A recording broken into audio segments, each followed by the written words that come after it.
Zucchini is one of the most underestimated plants when it comes to space requirements, especially in controlled environments such as small greenhouses. At first glance, zucchini appears to be a manageable crop. However, under greenhouse conditions, where temperature, humidity, and nutrients are optimized, the plant exhibits extremely vigorous growth. The leaves expand rapidly, often reaching diameters of 40 to 60 centimeters, and the plant continuously produces new shoots and side growth. Within a short period of time, a single zucchini plant can dominate a confined space. It begins to overshadow neighboring plants, restrict airflow, and significantly reduce light availability. This creates an imbalance in the greenhouse ecosystem, increasing the risk of fungal diseases due to poor ventilation and excess humidity trapped beneath the dense foliage. In small greenhouses, this growth dynamic becomes particularly problematic. The plant does not naturally limit itself and will continue expanding horizontally, effectively taking over the available space. As a result, other crops struggle to survive and maintenance becomes increasingly difficult.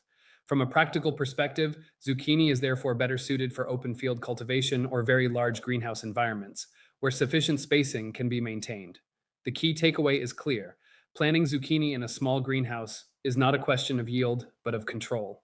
Without adequate space, the plant's growth will quickly exceed the limits of the environment, leading to reduced overall productivity rather than increased efficiency. Okay, I was gonna make like probably the biggest mistake of my gardening career on this. Um, you see that? You see that? You see that? You see that? And you look at it and you go, oh, and you see that? So which one of you gardeners out there know what the biggest mistake I could have made was?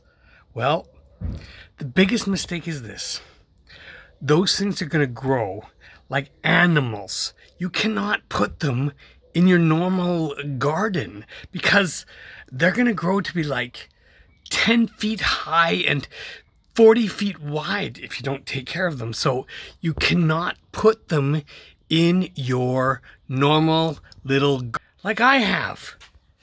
You can't put them in here because that's all it's going to be.